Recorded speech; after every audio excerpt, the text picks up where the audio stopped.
Comenzamos aquí el primer módulo de un videotutorial cuyo objetivo es ilustrar un método operativo para preparar balances y cuentas de resultados a partir de información sobre las transacciones en las que la empresa en cuestión se haya visto involucrada durante un periodo concreto. Para ello, vamos a tomar como referencia el caso de la empresa Copen. El enunciado del caso describe la actividad de la empresa y su fecha de creación. Para, a continuación, aportar información sobre una serie de transacciones en las que Copen se vio involucrada durante un periodo concreto, en este caso, el año 2016. Finalmente, el enunciado del caso informa sobre el resultado a preparar, en este caso el balance a 31 de diciembre de 2016 y la cuenta de resultados del año 2016. En primer lugar, y dado que el enunciado no los aporta, es necesario preparar los formatos a utilizar.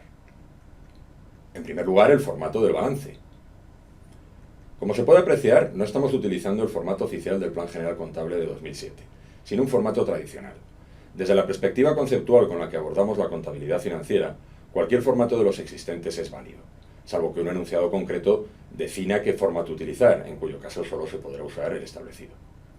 En esta fase de preparación de formatos no es recomendable incluir una gran cantidad de cuentas en el balance, sino únicamente los nombres de los epígrafes principales y alguna cuenta de uso común, como la tesorería o el capital social. Para el resto de cuentas se debe dejar espacio suficiente a fin de ir utilizándolo conforme vaya siendo necesario a lo largo de la preparación del balance. Es necesario dotar a la tabla de 4 tipos de columnas. El primer tipo lo acabamos de comentar, se refiere a aquellas columnas en las que se describen los epígrafes del balance y las cuentas contables. Pero además se deben incorporar 2 columnas para reflejar los saldos, es decir, los valores numéricos, de las cuentas del balance de apertura del ejercicio que se está analizando. En este caso, el balance de apertura es el correspondiente a 1 de enero de 2016. Y dado que la empresa se creó en esa misma fecha, este balance de apertura presenta saldos nulos en todas sus cuentas. No obstante, por una cuestión de método, es conveniente reflejarlo. El tercer grupo de columnas tiene como objeto reflejar los saldos de las cuentas del balance de cierre del ejercicio que se está analizando. En este caso, el balance de cierre es el correspondiente a 31 de diciembre de 2016, que es uno de los 2 resultados que requiere el enunciado del caso. El cuarto tipo de columnas es instrumental, pero no por ello menos importante. Su misión es reflejar los cálculos intermedios que haya sido necesario desarrollar para obtener un saldo concreto del balance de cierre. Es una columna especialmente importante, pues permite justificar cómo se ha obtenido el resultado, algo que típicamente los enunciados suelen reclamar. Para terminar la presentación de este formato, recordar las ecuaciones del balance. Por una parte, el balance debe cuadrar, lo que a nivel operativo es una forma de comprobar la existencia de errores. Si tras haber contabilizado todas las transacciones el balance no cuadra, se puede asegurar que hay algún error. Sin embargo, el argumento contrario no siempre funciona, pues el hecho de que el balance cuadre no quiere decir que sea correcto. Por otra parte, se debe tener en cuenta que el balance de cierre de un periodo siempre parte del balance de apertura de ese mismo periodo. Y se construye sumando el efecto de las transacciones que hayan tenido lugar en el periodo que se está analizando a los saldos de este balance de apertura. También puede ser interesante recordar que el balance de apertura de un periodo es idéntico al balance de cierre del periodo inmediatamente anterior. Presentamos a continuación el formato del segundo de los 2 estados financieros que el enunciado exige preparar: la cuenta de resultados. Al igual que en el caso del balance y por las mismas razones, no utilizamos el formato oficial del Plan General Contable de 2007.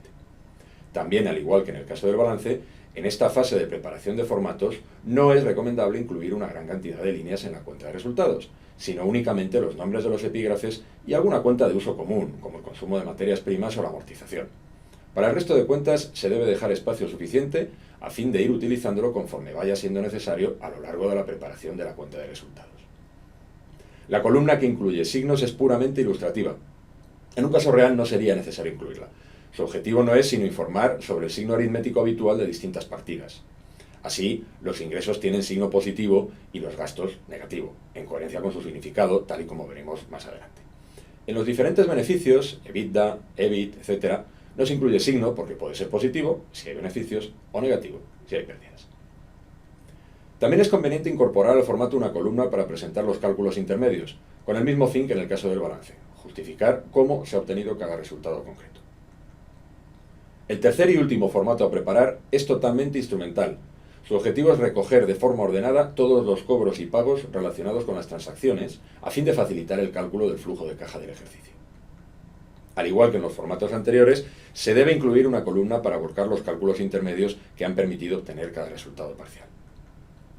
Una vez volcados todos los cobros y pagos, esta tabla permite calcular fácilmente el flujo de caja del ejercicio, lo que a su vez permitirá calcular el saldo final de tesorería a volcar en el balance de cierre. En realidad, esto no es más que una forma de aplicar ordenadamente una de las ecuaciones del balance antes mencionadas a una cuenta concreta, la tesorería. En sentido estricto, podrían plantearse tablas similares para todo tipo de cuentas. ¿Por qué solo es recomendable para la tesorería? Pues por una razón muy sencilla, porque muchas transacciones implican cobros y pagos, lo que hace conveniente por cuestiones operativas actuar con un cierto orden. Vamos a resumir lo visto en este módulo. Hemos descrito el primer paso del procedimiento operativo que pretendemos ilustrar con este videotutorial, que no es sino la presentación de los formatos a utilizar para preparar un balance y una cuenta de resultados. Necesitamos un formato instrumental para calcular el flujo de caja del ejercicio. La cuenta de resultados, útil para calcular el beneficio obtenido en el ejercicio. Y finalmente el balance, que reflejará la situación patrimonial de la empresa a la fecha de cierre del ejercicio. En los próximos módulos procederemos a la contabilización de cada una de las transacciones cuya descripción figura en el enunciado del caso Coppen. De cada una de estas transacciones extraeremos los eventuales cobros y o pagos que conlleven y los reflejaremos en la tabla de cálculo del flujo de caja. También identificaremos y calcularemos los posibles ingresos o gastos de cada transacción para volcarlos en la cuenta de resultados.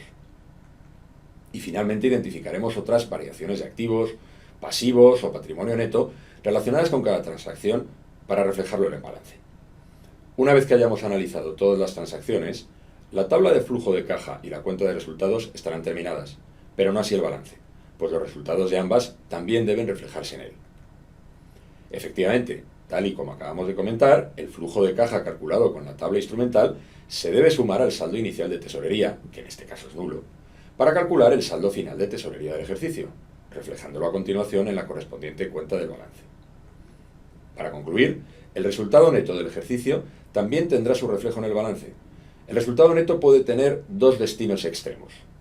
Puede repartirse como dividendo a los socios o puede mantenerse en la empresa como reservas. Lo más habitual es que se divida en porcentajes variables en ambos usos. Los dividendos pueden pagarse antes del cierre del ejercicio, por lo que ya estarán recogidos como tal pago, o pueden pagarse en meses posteriores al cierre del ejercicio, en cuyo caso se habrán reflejado como un pasivo a corto, pues representan una obligación de la empresa para con sus socios. Las reservas forman parte del patrimonio neto de la empresa y como tal se tienen que reflejar en el balance.